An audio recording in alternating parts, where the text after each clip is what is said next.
ഇന്ത്യയിലെ ഏറ്റവും വലിയ എയ്റോ സ്പോർട്സ് അഡ്വഞ്ചർ ഫെസ്റ്റിവലായ അന്താരാഷ്ട്ര പാരാഗ്ലൈഡിംഗ് ഫെസ്റ്റിവൽ വാഗമണിൽ തുടങ്ങി. ടൂറിസം വകുപ്പ് മന്ത്രി മുഹമ്മദ് റിയാസ് ഓൺലൈനായി ഉദ്ഘാടനം ചെയ്തു. മാർച്ച് 17 വരെയാണ് വാഗമണിൽ പാരാഗ്ലൈഡിംഗ് ഫെസ്റ്റിവൽ. വിനോദസഞ്ചാര വകുപ്പിന് കീഴിലുള്ള കേരള അഡ്വഞ്ചർ ടൂറിസം പ്രൊമോഷൻ സൊസൈറ്റിയും ഇടുക്കി ജില്ലാ ടൂറിസം പ്രൊമോഷൻ കൗൺസിലും പാരാഗ്ലൈഡിംഗ് അസോസിയേഷൻ ഓഫ് ഇന്ത്യയുടെ സാങ്കേതിക പിന്തുണയോടുകൂടിയാണ് ഫെസ്റ്റിവൽ സംഘടിപ്പിക്കുന്നത്.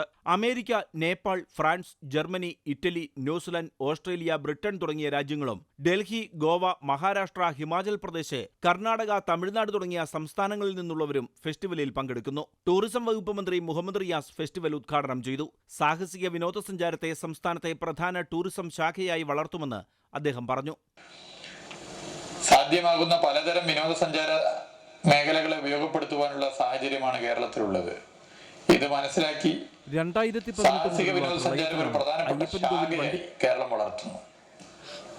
ഇതിന്റെ ഭാഗമാണ് വൈവിധ്യമാർന്ന ഫെസ്റ്റിവലുകൾക്ക് കേരളം ആതിഥ്യം അരുളുന്നത്. പാരാഗ്ലൈഡിംഗ് ഫെസ്റ്റിവലിന് പുറമെ water kayaking festival, surfing championship, Kerala അന്താരാഷ്ട്ര മൗണ്ടൻ സൈക്ലിംഗ് ചാമ്പ്യൻഷിപ്പ് തുടങ്ങിയവയും സംഘടിപ്പിക്കുമെന്നും മന്ത്രി പറഞ്ഞു. വാഗമണിൽ നടത്തുന്ന പാരാഗ്ലൈഡിംഗ് ഫെസ്റ്റ് ഇന്ത്യയിലെ ഏറ്റവും വലിയ എയ്റോ സ്പോർട്സ് അഡ്വഞ്ചർ ഫെസ്റ്റിവലാണ്. 100-ലധികം ദേശീയ, അന്തർദേശീയ ഗ്ലൈഡർമാരാണ് ഫെസ്റ്റിവലിൽ പങ്കെടുക്കുന്നത്. രാവിലെ 10 മണി മുതൽ വൈകിട്ട് 5 മണി വരെ സന്ദർശകർക്ക് പാരാഗ്ലൈഡിംഗ് ഫെസ്റ്റിവൽ ആസ്വദിക്കാം. അമൃത ന്യൂസ്, ഇടുക്കി.